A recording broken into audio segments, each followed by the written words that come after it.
চেষ্টা করি সামনে মাথায় কাপড় দেওয়া মতো সুন্দর কেন ভাইয়া? ছোট ছিল।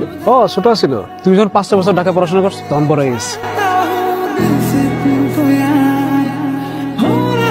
লতা, এই লতা, কি রে তোর কি হয়েছে? তোর ধ্যান কোন দিকে? তেমন কিছু না, তুই আছে কাজল ভাই দেখছিস খেতে কত সুন্দর করে কাজ করতেছিল। তুমি ঢাকাতে কৃষি বিশ্ববিদ্যালয়ে পড়াশোনা করছে, অথচ কোনো অহংকার নেই। তুই যে ছোটবেলা থেকে কাজল ভাইয়ের লুকায় লুকায় দেখতি, এটা কিন্তু আমি জানতাম। কিন্তু উনি তো মনে হয় আমার চিনেই না। কিন্তু ওই দিন যে আমরা ক্ষেতের পাড় দিয়ে আসতেছিলাম, ওই দিন তো দেখলাম কাজল ভাই তোর দিক থেকে চোখই সরাইতেছিল না।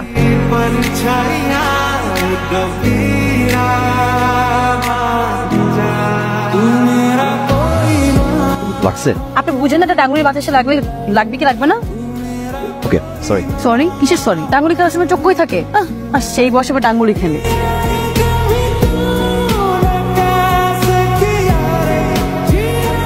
হাসলা কেন?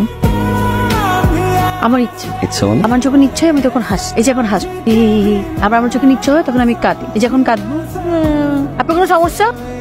ব্যথা কমছে? তুমি পর জিজ্ঞেস করতে ব্যথা কমছে? কমছে। ঠিক আছে যাও। আপনার কিছু বলার নাই? কই না তো, কিছু বলার নাই। কি হয়েছে তোর? আজকে কোচিংও গেলি না? ভাবছিলাম ওনার সাথে দেখা করবো, তুমি আসলো না কেন? আসলো না কেন সেটা আমি কেমনে জানবো? কোনো সমস্যা হয় নাই তো না? ওরে বাবা, তুই তো দেখি প্রেমে মইরা জলে ডুবে গেছিস। আমার অনেক টেনশন হইতেছে বুঝছো। আরে কিছুই হইব না। আমার কি মনে হইতেছে জানো, আমি খুব দ্রুত একটা বিয়ের দাওয়াত খেতে পারবো। আমি টেনশনে মরতেছি আর উনি আসছে বিয়া নিয়ে। তুই আমার সাথে আসবি না, আমি একা যাবো।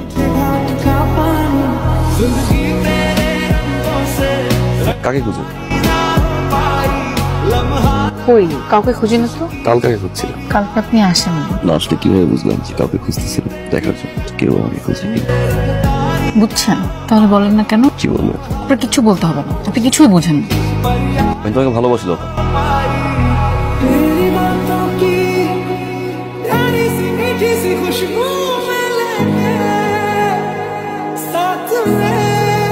কাজল বাবাজির সাথে অনেক ভালো লাগতেছে, বুঝছেন? সুন্দর লাগতেছে, জুড়িটা অনেক সুন্দর। আপনি যদি চান তাহলে আমি ঘটনাটা ঘটাই দিতে পারি। ঘটনা ঘটাইতে মানে সম্বন্ধ নিয়ে দিতে পারি তালুকদার সাহেবের কাছে। মন্দ না, দেখো যদি ঘটাইতে পারো। ব্যাপারী, তোমার কথাটা আমি শুনলাম। তোমার কি মনে হয় যার বাপ দাদা 14 গোষ্ঠী আমাকে বরদাস আসিয়াছিল, তার মাইয়ার লগে আমার ওনার বিয়ার প্রস্তাব তুমি নিয়ে আসছো? কোনোদিন না। তাহলে তালুকদার ক্লাবটা ফিরাই দিল, আমার বাপ দাদা একবার জমি বর্গা নিত বলে ছোট কাঠ হয়ে গেলাম। এটা কিন্তু ঠিক ব্যাপারই। পাত্র দেখো, আমি আমার মায়ের বিয়া দিব। বাবা এটা কোনো কাজ করছে মা? একটা লোক বিয়ের প্রস্তাব নিয়ে আসতেই পারে, পছন্দ হলে হ্যাঁ বলবা, পছন্দ না হলে না বলে দিবা। অপমান করা কি আছে মা? আচ্ছা তুই আমার কাছে সত্যি করে বলতো, তুই কি আসলে মেয়েটারে পছন্দ করিস? ধরো পছন্দ করি, ভালোবাসি, এখন কিছু করো, বুঝাও, বাবাকে বুঝাও না।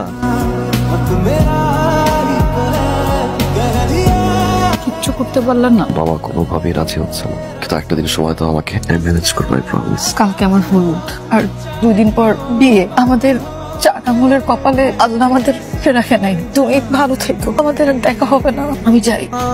আমার যা লাগতে পারো তুমি।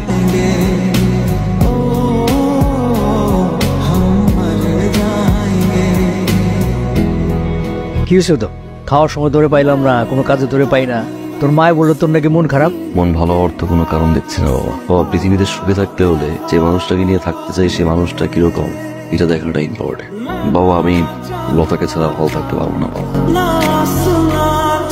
সুলতান, এখনো হলুদের সাজানো শেষ হয় নাই তোমার? সালাম আলাইকুম ভাই। ওয়ালাইকুম আসসালাম। দেখতে আসলাম, আমি খুব খুশি হয়েছি। তোমার জন্য একটা সুখবর আছে। কি? সুলতান ভাই, তোমার মেয়ের গায়ে হলুদ, তো গায়ে হলুদ হবে, বিয়াও হবে, কিন্তু ওই ছেলের সাথে তোমার মেয়ের বিয়ে হবে। কি কথা তালুকদার ভাই? গায়ে হলুদ হবে, বিয়াও হবে, তবে আমার ছেলের সাথে। এটা আপনি কি কইতেছেন? হ্যাঁ, আমি সত্যি কথাই বলতেছি। শোনো, তোমার মেয়ে আর আমার ছেলে দুজনকে ভালোবাসছেন, তাদের ভালোবাসা কি আমরা পাই ঠেলে দেবো? প্রশ্ন। আপনি যখন কইতেছেন আপনারাই আমার ভাই। আলহামদুলিল্লাহ।